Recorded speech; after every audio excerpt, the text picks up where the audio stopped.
On today's episode of The Front Row, we are at the Texas Tech University School of Music in the office of Dr. Sarah McKoin, who is Director of Bands here at the School of Music and a great friend of us here at the radio. Welcome back to The Front Row, Dr. McKoin. Thank you for having me. So, you're having a concert with your ensemble, which is the Symphonic Wind Ensemble, the top group here at the university. Is that right? That's correct. Okay. Sunday night, tell us about it. Sunday night, 7:30, Cricket's Theater at the Buddy Holly Center. We're opening the 2024-25 season, and we have with us a guest composer this week. That's kind of our feature piece, on a piece called Sunflower Studies with Nicole Puno. So that sounds like a great opportunity and a great program. Tell us a little bit about the details. Well, we're going to open with a new piece called Go Big or Go Home by Jessica Meyer, who is a fabulous composer, a violist. And she wrote a piece, it's 3 minutes long, fanfare. It's got a whole bunch of different popular musical styles packed into a 3-minute package. And it's been done for chamber orchestra and rock orchestra and wind ensemble, and it's just something for everybody. It's got a little electric guitar in it. So it's got something for everybody. 3 minutes. And then Dylan Francis, who's working on his DMA here, is going to do the Strauss Serenade in E-flat, which was written when Strauss was 17 years old. I don't know what you were doing when you were 17, but Strauss was doing something better than I was when I was 17. It's like Strauss and Mozart. 17-year-old, they're just knocking it out, right? I know it.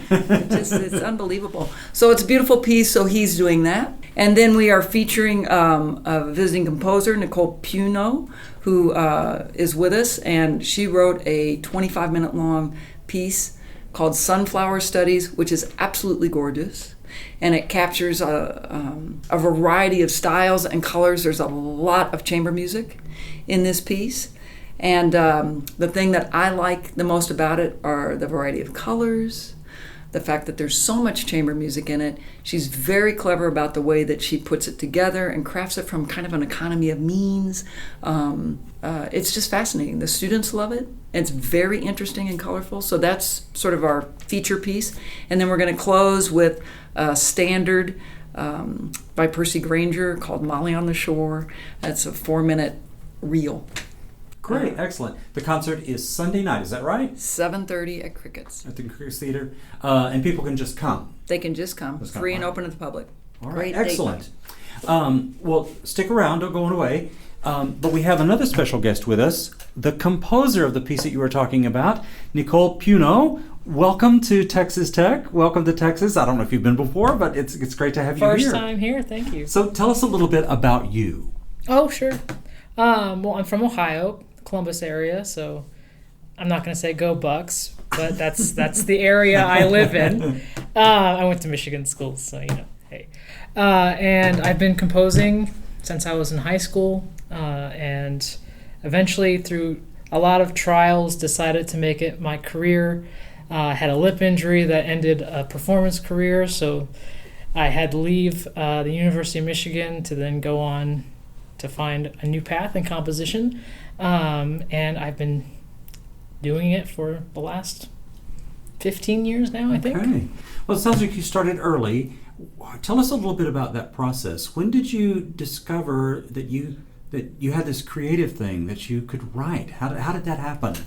I blame my middle school band director for being absent one day, because what we did that day in class with the sub was you had stations and you could pick the station, and I picked the computer, which had who knows what the software, if it was even software, where you could input notes and it would play back, and I just thought it was the most fascinating thing ever.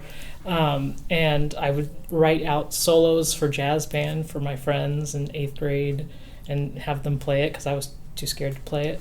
And then in high school I started writing more as well. I had a very good high school program, which I think helped. Great, excellent.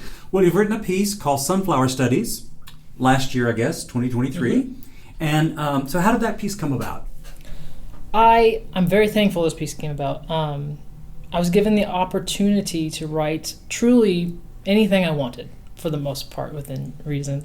A major work for wind ensemble, and a group of bands came together to support it, and including Texas Tech. They were on that group, and the premier group, he said, you can just be free for the first time.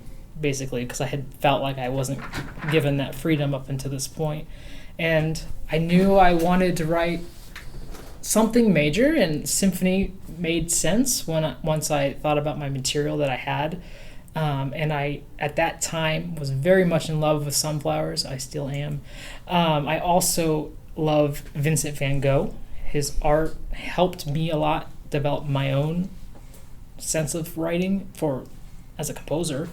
And I thought, well, he likes sunflowers too. He has a whole series of paintings. Why don't we just combine these loves and write a piece about it? Right. And the result was Sunflower Studies. Yes. Right. How many performances have you had? There's been quite a few. It just became open to the public to play, so it was under exclusivity of the group that I mentioned before. So I think it's probably had about 8 or 10 performances so far, and many on the way that I'm becoming aware of. So I'm excited about that. Great, excellent. I want to explore this compositional thing with you, Dr. McKoin.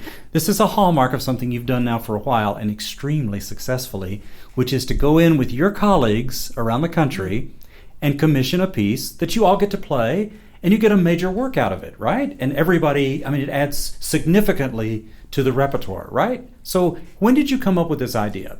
I didn't come up with this idea, but I'm a willing participant in this idea. So this is really industry-wide, so this is not a me thing.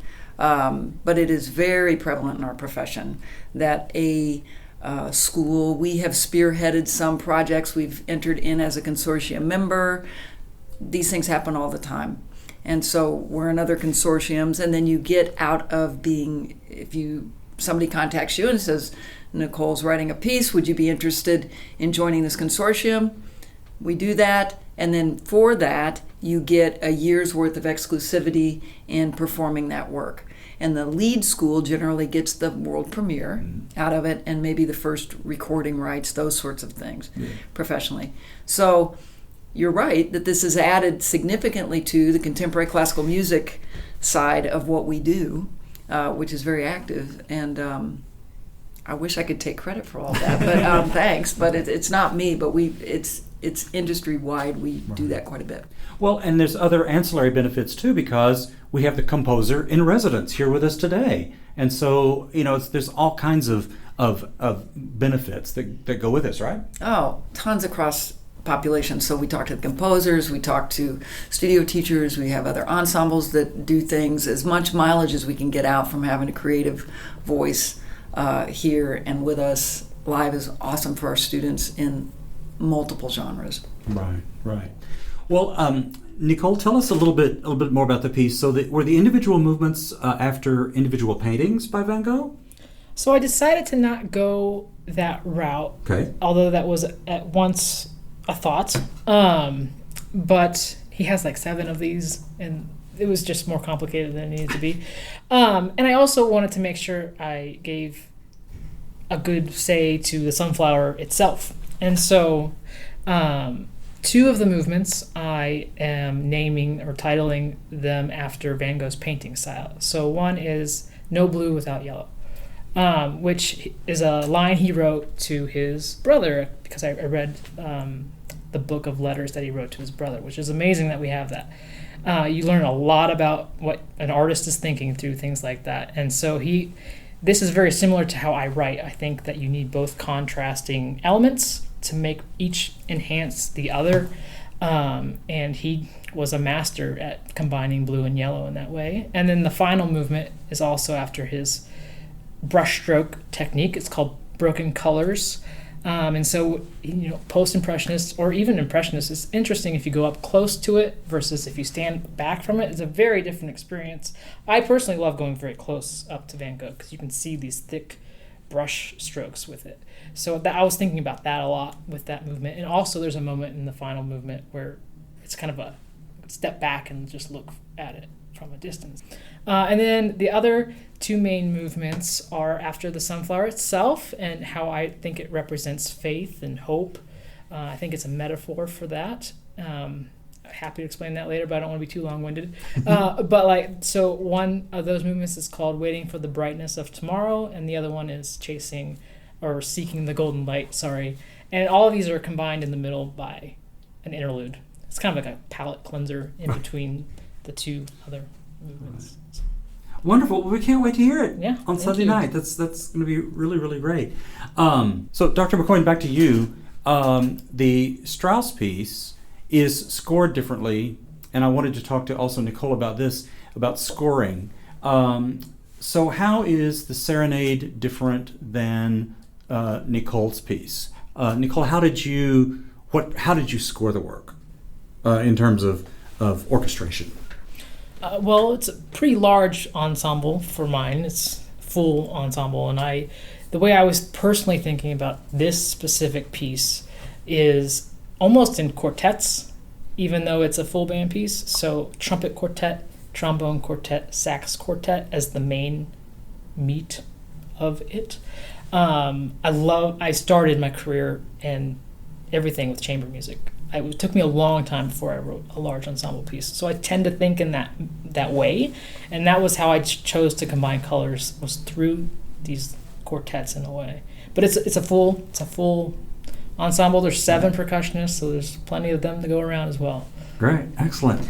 And that's different than the Strauss, which is smaller. Is that right, Dr. McKoin? Mm-hmm. Yeah. The Strauss is a chamber piece. It's based on harmony music, but there's 4 horns, so it's a little bit expanded harmony ensemble.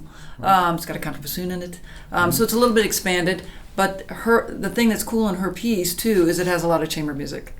So there's a tie-in there between these chamber elements. But the Strauss was written for a chamber ensemble, Right. in a dedicated manner, and the colors and things that she's able to get out of her chamber music has a little bit more variety with the way that she chooses to make up the chamber ensembles. Right. So she might have soprano saxophone, trombone, horn, trumpet, and yes. So that quartet is in a section of her piece, which is wildly different than you would get for a standard, Yeah. thing. It's just a little vignette in the middle of this piece. So. Great, wonderful. Nicole Puno, we can't wait to hear your piece. Thank you. On Sunday night, and welcome. We're so glad you're here. I'm happy to be here. And best of luck in the future and all the rest of your pieces. Thank you. That you'll write. That's great. Dr. Sarah McKoin, tell us again time, date, place, all the particulars. Sunday night, this Sunday, the 15th, at 7:30 at Crickets. And you're welcome to come. It's free. Great date I'll be night. there. She'll be Wonderful. there. It'll be great. Great. Thank you both for being our guests on the front row today. Thank you so much for having us.